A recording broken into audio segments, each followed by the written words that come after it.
નમસ્કાર વિદ્યાર્થી મિત્રો, ચાવીઓના આ એપિસોડમાં આપણે 2ની 5ની 10ની ત્યારબાદ 3, 9 અને 6ની ચાવી જોઈ અને ગઈકાલે 4ની ચાવી જોઈ હતી કે જે એકમ અને દશકના અંકને આધારે માટેની ચાવી હતી.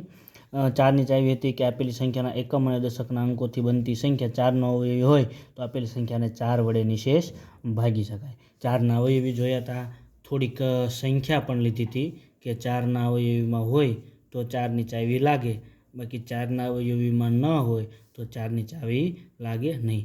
ત્યારબાદ શૂન્યની વાત કરી હતી કે જો છેલ્લા બે અંક શૂન્ય હોય તો શું કરવું. આ તો અવયવીમાં હોય ન હોય એની વાત હતી.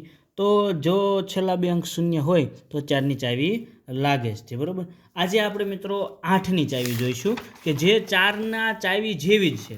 4ની ચાવી જે છે તેના જેવી જ 8ની ચાવી છે, બરાબર. તો 8ની ચાવી શું કહે છે આપણને? તો 8ની ચાવી અહીંયા લખી છે કે આપેલી સંખ્યાના એકમ, દશક અને 100ના અંકોથી બનતી સંખ્યા 8નો અવયવી હોય તો આપેલી સંખ્યાને 8 વડે નિશેષ ભાગી શકાય, બરાબર. અહીંયા કણે થોડા 8ના અવયવી લખ્યા છે: 8, 16, 24, 32, 48, 56, 64, 80, 88, 96, 104, 112 અને આમ આગળ અનંત સુધી તમે અવયવી લખી શકો. અવયવી એટલે ગુણજ, બરાબર. હવે અહીંયા થોડા ઉદાહરણ આપેલા છે કે ચાવી પ્રમાણે જોઈએ તો એકમ, દશક અને 100. તો એનો અર્થ એવો થાય એકમ, દશક અને 100 આ 3 અંકોથી બનતી સંખ્યા, મતલબ 432. આ 8નો અવયવી હોય તો 8ની ચાવી લાગે. હવે આટલા બધા અવયવી તો કોઈને યાદ હોય નહીં, આટલા બધા અવયવી યાદ રાખવાના પણ હોય નહીં. 432 સુધી 3 અંકો સુધી મોટામાં મોટી 3 અંકની સંખ્યા થાય છે 999. તો અહીંયા સુધી કોઈ ઘડિયા કે કોઈ અવયવી યાદ રાખી શકે નહીં. તો એના માટે એક શોર્ટ ટ્રીક છે. શું? તો કે આ જે છેલ્લા 3 આંકડા છે એને દૂર લઈ જાય મતલબ રફકામમાં અલગ લખી અને તેને 8 વડે ભાગો. જો આ ભાગાકાર નિશેષ થાય તો અહીંયા 8ની ચાવી લાગે. આ સંખ્યા પછી ગમે એવડી હોય પણ છેલ્લા 3 આંકડા દૂર લઈ જવાના અને એનો જો ભાગાકાર નિશેષ થાય તો અહીંયા પણ નિશેષ ભાગાકાર થાય એટલે કે 8ની ચાવી લાગશે, બરાબર. તો અહીંયા ભાગાકાર કરીએ, 8નો ઘડિયો બોલશું 43 સુધી.